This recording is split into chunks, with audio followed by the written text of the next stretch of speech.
Hey everybody, Barry here again. I got some more stuff. Well, a thing. This is a aluminum 5.3. Alvin Jones dropped this one off me today. It had a knock and it burned a lot of oil and it didn't run well. So he pulled it out of his truck and put a 4.8 in, and now I have this. I tuned the last engine for him and deleted the DOD and everything. So yeah, he dropped this one off to me. So I may use it in the Desperado. This is a 2008 or 9 5.3, so I assume it's an LC9. A couple oil leaks, nothing serious. I'm worried about the heads. It would be cool if they're good because they're 243s. You can't see it. It's on the other side. They're 243s. I'd love to have them. I'd love for them to be in good shape, but we'll see. 10-second plan overview. Aluminum 5.3, flat top pistons. These have valve reliefs cut in them, I'm pretty sure, which I don't want. So I'm going to put 4.8 flat top pistons in it because I have had it happen to myself where the piston breaks right on that valve spring relief because it's a fairly sharp cut. We'll look at it after anyway. Sloppy stage 2 cam that Jorge sent me along with the Pack 12 18s that he sent me a couple of years ago for the rat rod, and Trailblazer SS intake or NNBS or whatever with a China 92mm throttle body. I don't have the throttle body yet. If anybody has one, or if you know for one online somewhere that's a good price, can you let me know? Don't have a lot of extra money to spend on this thing, but it would be cool to have that intake along with the, you know, 10-to-1 flat top pistons, 243 heads, all that stuff. Here are the springs. These are used, of course, because I had them in the rat rod before we changed out to 12-19 springs, but these are in great shape, no damage to them or anything like that. Sloppy stage 2 cam is right here, and I've got that nice and neatly put in the box here with lots and lots of sponge so I don't drop it and break the lumpy part off.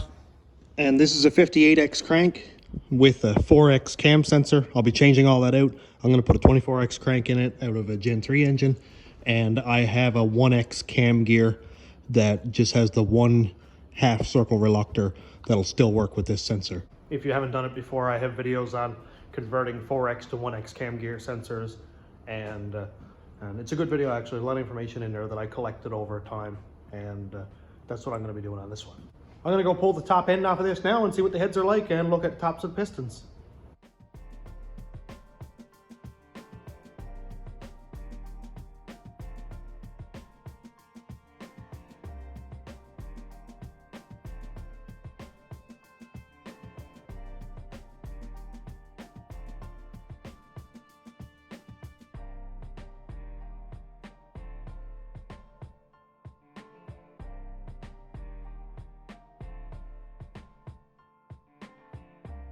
Look at the absolute mess that is in here. Oh man. I unbolted the head, pulled it off, and that's what I found. Right here. Chloe and Lily are coloring. Hi babies. Hi. We're just taking these off. Yeah? Don't take them all off. How are you gonna know that they're oil paint markers now? Well, there's some markers for Oh yeah, they're crayons. Oil paint what they look sticks? I can't see anything, it's folded back. There you go. Oh, pretty. Yeah, I don't like them that much. Okay. So, what is this? Why is it like flakes? This is like when that Sharon lady burnt her Marie Callender's pie and then blamed Marie Callender. I think this is what happens when you don't do oil changes and then blame the engine. Oh man, that's flaky. But how did it get on top of every piston? Also, look, we got some piston to valve stuff going on here. That's nasty. But look, I didn't put that in there. It's burnt oil, obviously, but wow. Nasty. Ooh, number 1 dead. Thank you, Chloe. Also, we have lifter is up, lifter is down. I don't know if you can tell by looking at it or not, but that one is definitely collapsed. This one is collapsed. That one seems to be up. Those are the DOD lifters, of course.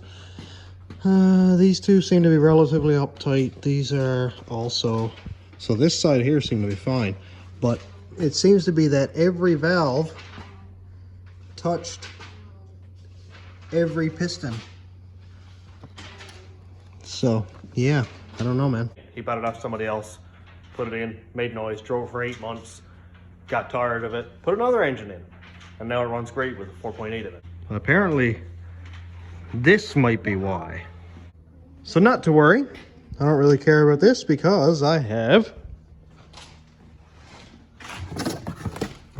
4.8 pistons. Woohoo! Flat tops. And those are Gen 4 with circlips. So that's great. I gotta pull the bottom end anyway to put another crank in it, so I'll just pull rods out and change the pistons. Easy as pie. I'm not worried about balancing it. I'm not going full crazy like I did with the rat rod because that was a de-stroked engine and I wanted it to be balanced. This one, this is gonna be more of a full send deal. I will clean it up, I will paint it. What kind of question you got? Have you even ever made pie before? I've eaten a lot of pie. Have you ever made pie before? No. Then how do you know it's going to be as easy as pie?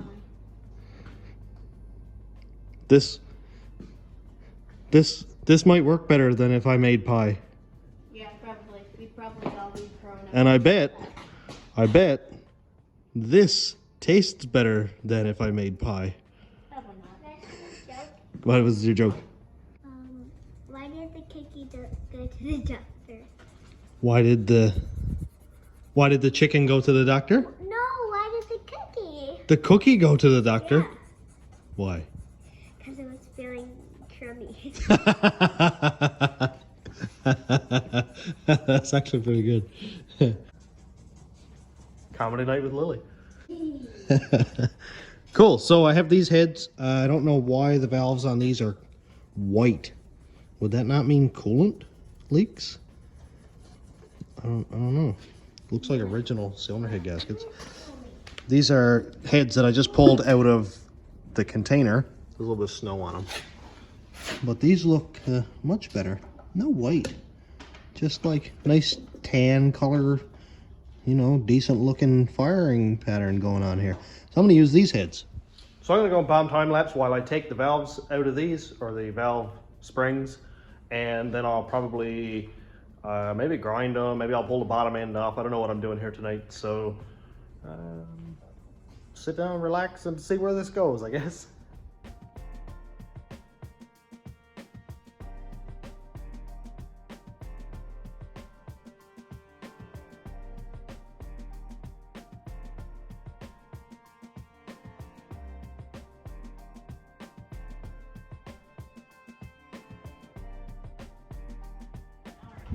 I'm getting the engine taken apart, but I had to stop for a sec. Yeah, it's dirty inside. Yeah, it's greasy. But look at the angle that sump is on. That is supposed to be straight. Completely flat. I don't know why it's all squat up or not. I don't know, but I don't really like that. I don't like that at all.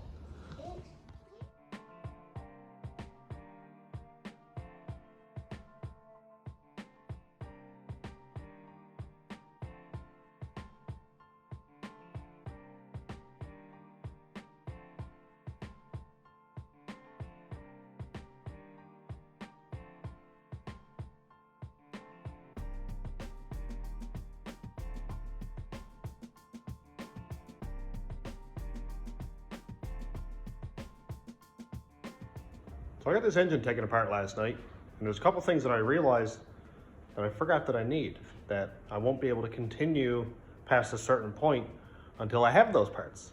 And those are some 4.8 parts.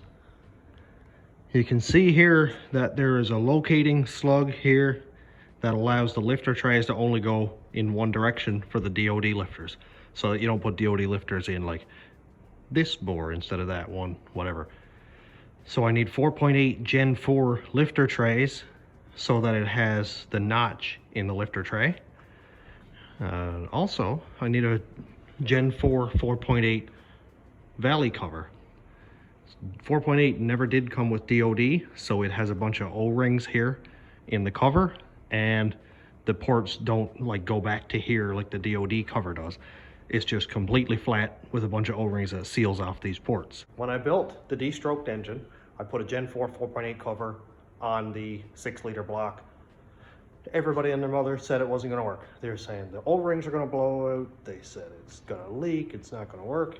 And it works. I make like almost 100 PSI oil pressure at wide open throttle with no pressure loss whatsoever. I know it works fine. So if anybody around Central has a Gen 4 4.8 cover and lifter buckets, doesn't matter if the lifters are in them or not, could you let me know and I'll like buy them off you, or if you get an old scrap engine that I can buy the whole thing, just let me know, because I need these parts and I imagine they're not very cheap to buy new. Moving on, here are the heads. These are some 799s that I had left over from another engine that I pulled apart. The heads are fine. They got studs broken off in them. I don't really care about that. It's not a big deal. I'll clean up all the ports and stuff. The insides actually look relatively clean. They just need to be cleaned out, of course. I'll make sure there's no damage on them. Here are the heads that came off of this engine. Look at the difference between this head and this one. This one hasn't been cleaned. I didn't touch it. I unbolted them, put them in the pile. And then you have this that never had its oil changed. Probably ever. So I'm going to use these heads, but I need a couple keepers for the top and the hat thing or whatever. So I'm just going to pull them off of these. And if anybody needs parts or anything like that, I'll just give them the, I'll probably just give them the whole head. Because these had a couple of bent valves. I assume they're bent because they struck the pistons, and I'd like to not use those anymore. So they may go in the scrap pile, they might not, I don't know. But I gotta get these studs out of here and change the valve springs and put the packs in.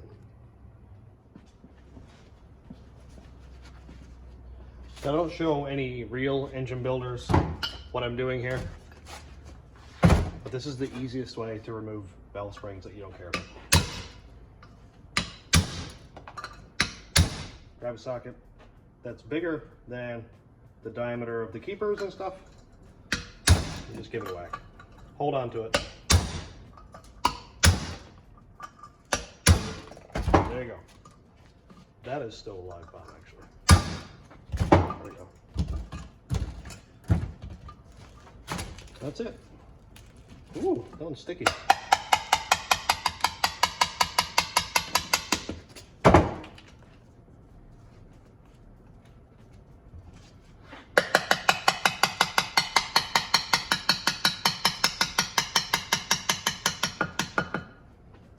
Some of them don't want to move.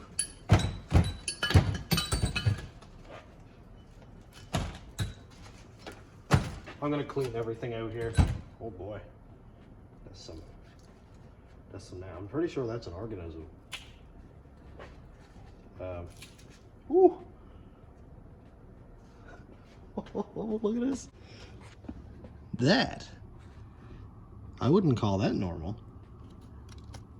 I didn't hit it. I don't remember which engine this came out of. It may be off of that 6-liter, but I don't know. I can't remember. Anyway, somebody had a misfire, and it was probably on this cylinder. So I'm going to go ahead and take the other head apart, put it on time lapse, get the valves out, and probably get those studs out too. If I can do it without welding, I will. If not, then we'll get out the fluxy buzzer.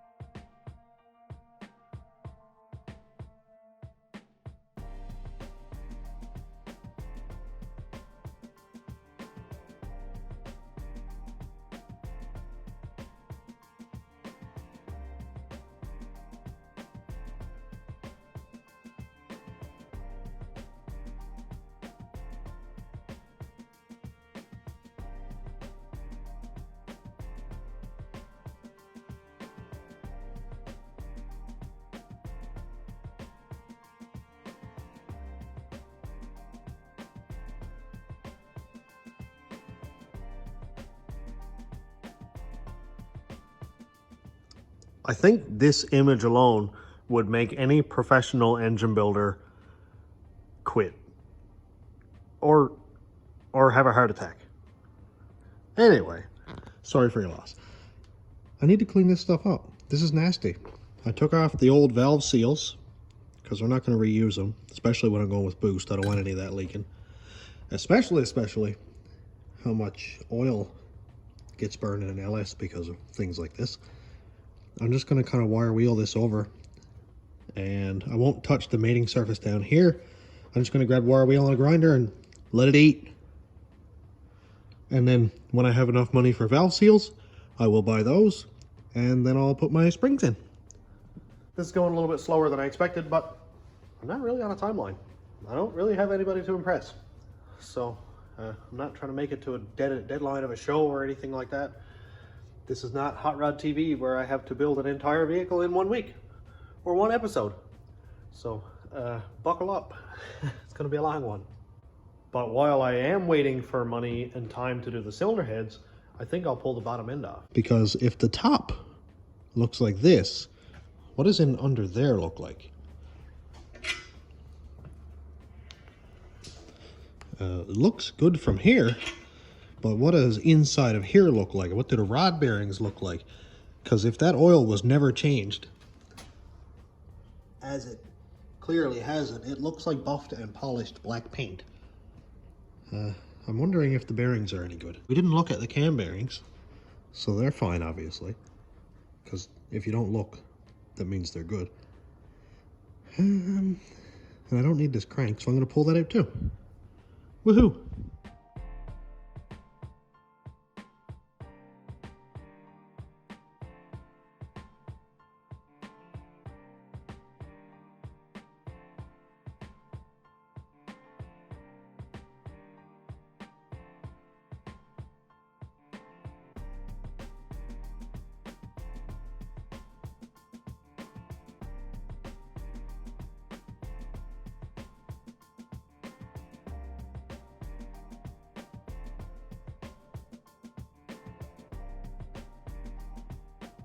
Let's look at some pistons.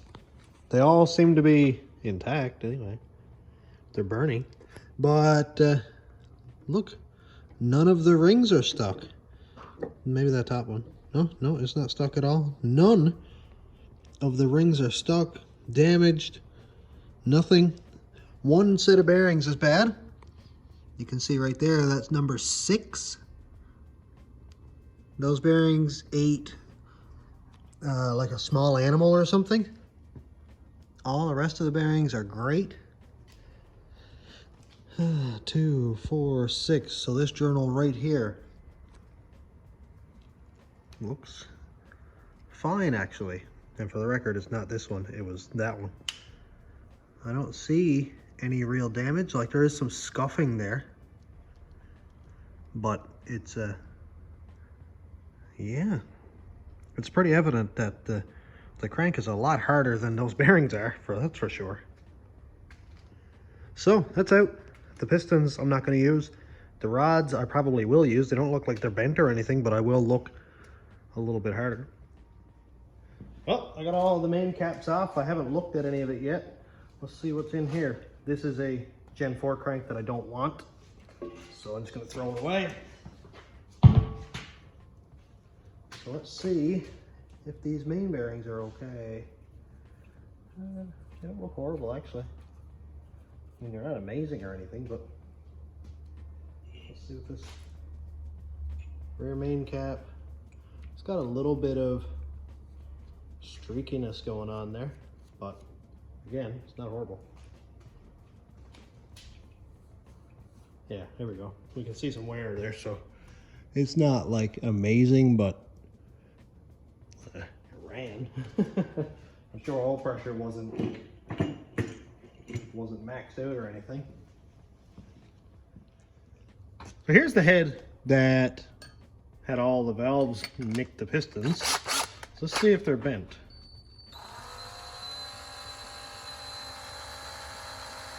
Doesn't really seem to be. I think it was the intake valves that hit.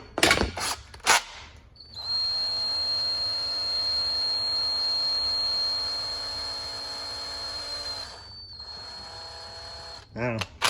Maybe not. Maybe none of them bent. But they definitely hit the pistons. So, I'm going to throw them away anyway. I don't know. I don't see any bending, but that's it. Throwing it away. Maybe I'll use the heads. I'll keep the heads but fire these valves away. Because I don't want to have any issues. Man, look at that. Like, what is that? And why is it like that? The backs of the valves are actually a lot cleaner than I expected for the amount of oil that was on the pistons. But there's a lot of oil like in on the backs of the valves though, like actual liquid oil. So I bet the PCV system was not working very well either.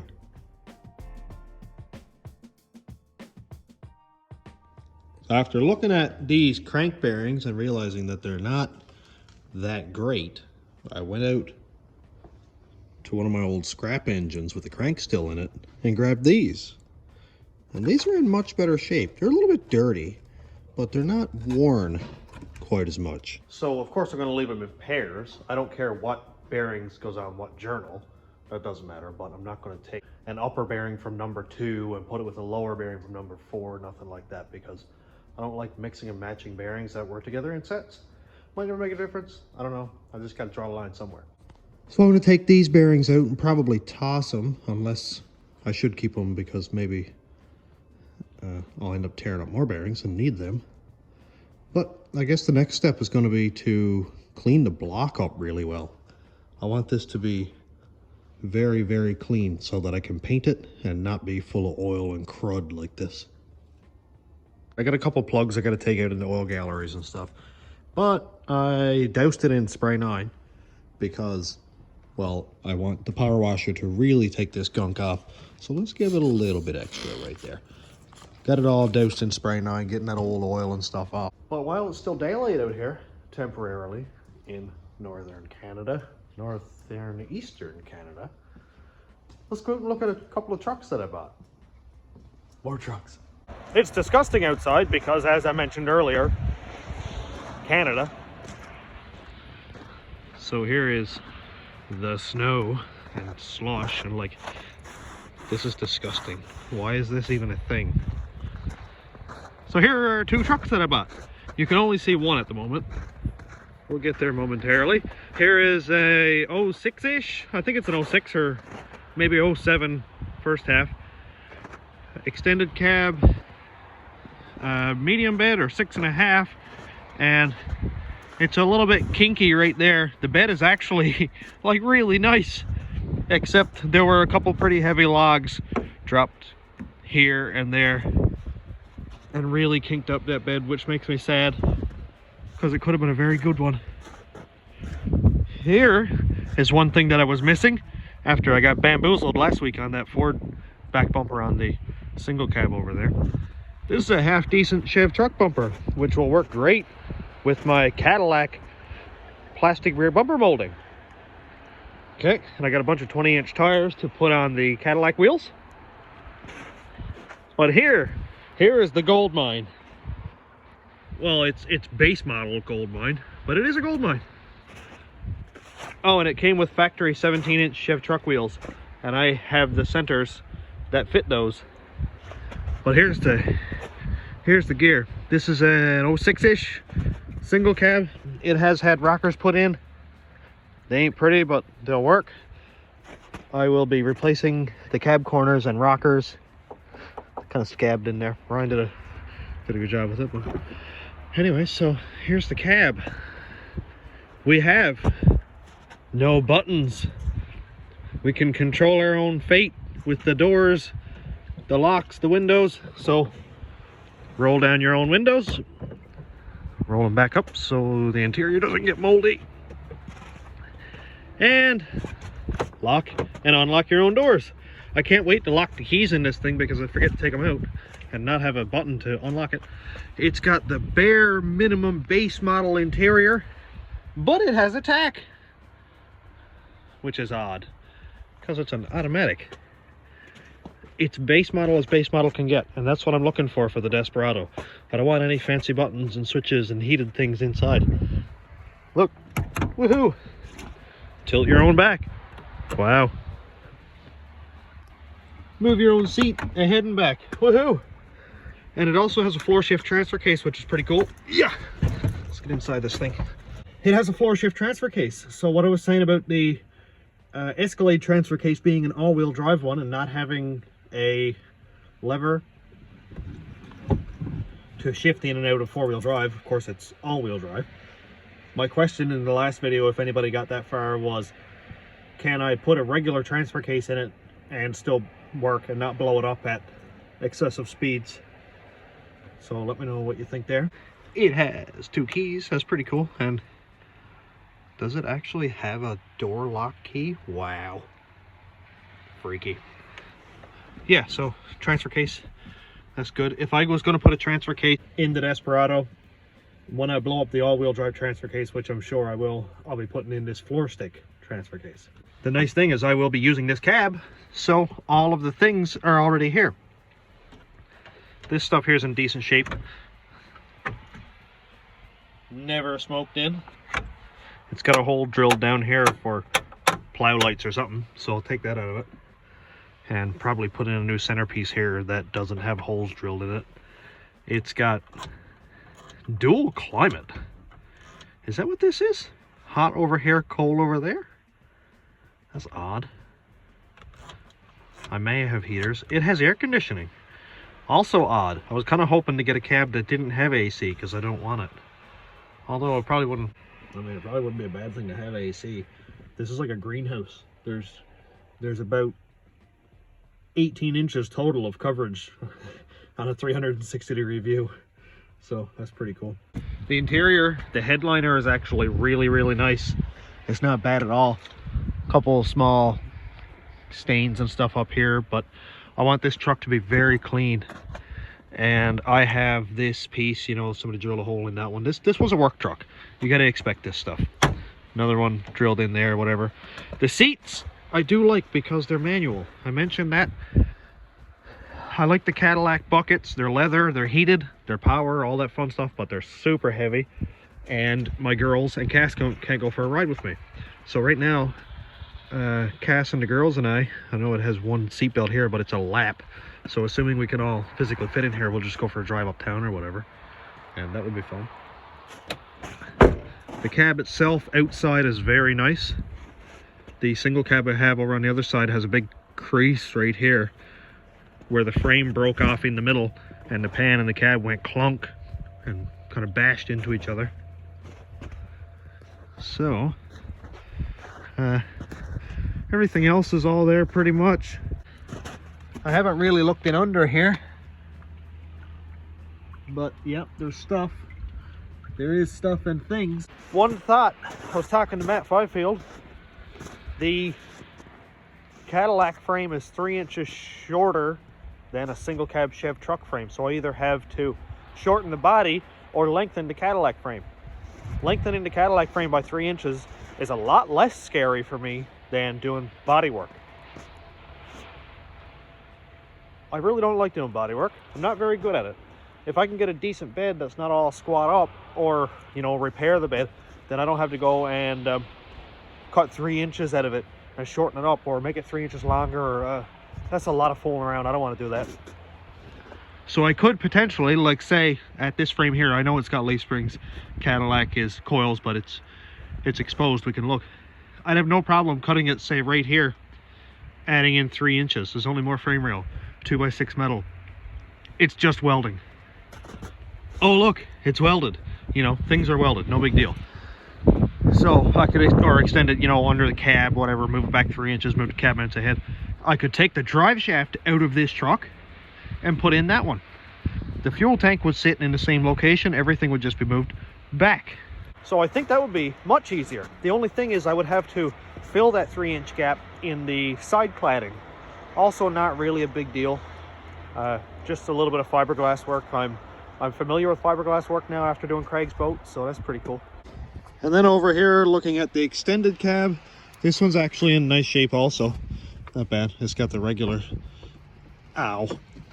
Okay, I'm just gonna close that again. It has also half decent interior. This one's a bit dirtier. You can see the sponge is pretty much gone there, but the foam itself, or the cover itself, is fine. Oh, there we go. Okay, that's fixed. This one has the whole auto 4-wheel drive thing, which I'm not really into because more electronics, more junk. And the dash here is in good shape, this cover, so I could use this one. This bottom piece is in really good shape. I'll use that one. This bottom piece here has a bunch of holes drilled in it, so I won't use that. But, oh cool, it's got an overhead console. Gee, I might even use that. That's really cool, actually.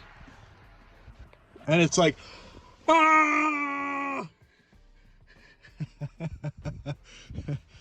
I guess probably nobody got my joke. And as we can see, this one has electrical pushy button things. It's got the electric locks. I don't want any of that. This stuff all breaks. I don't like any of that. It's got power mirrors. Don't want it. That all breaks. It has, well, it doesn't even have remote start. Or does it? Yep, we got the starter zapper button there, so it has remote start. I don't want any of that. That all breaks. All that stuff is no fun at all. Yeah, it has a console, which is kind of cool, actually. I don't hate the console, because the nice thing is it flips up out of the way. I think somebody wasted their cup of rust all over the center there, so maybe I won't use that one. I'm actually genuinely impressed with that rear bumper. This is probably the best northern bumper that I've seen in a long time. Oh yeah, tailgate's good. That's a good thing. I don't have one of those. So this truck, even though it's an extended cab and not really much of it is any good to me, it has a tailgate and it has a back bumper. To buy both those things is probably about $1,000 bucks. So I think I paid $50 for the truck. So I'm just fine with that. Rusty GMT 800 gang, what? Day 200, nobody knows I'm a Jeep. All right, we're back inside where it's warm and dry. And I won't get pneumonia. So I think I'm going to pretty much end it up here because I have a couple things planned for next week. I've got to get that single cab in and scrapped. I'd like to get the cab unbolted so that I can get ready to put on the Escalade frame so the Desperado will begin to materialize, and I'll just stop talking about it and actually do something. I took out a few bolts out of an engine this time, so I actually did work today. So that's pretty motivating. And for anybody who's watching, I'm sure that's not really normal for me to be doing work lately. Wow. So in the next video, we'll probably get that single cab in, get that taken apart, and maybe take the back bumper off of the extended cab. Mostly this winter is going to be parts hoarding and taking parts off so that when I get the frame brought in, the cab put on, then it'll be like real fast progress, hopefully. That'll be really exciting. So getting parts all the time off of old rusty trucks. Chris sent me a tail light and 2 fog light assemblies, so that's really going to tie in the lamps side of the Desperado, and I'll check out what I need for that side molding, or I guess some people call it cladding. So that's it for today. Thanks for checking out the channel. Thanks to my YouTube members and patrons. If you want to check out my Patreon, it's patreon.com/StationRoadRatRods. My YouTube members link is down here. And thanks for watching. Have a great day, everybody.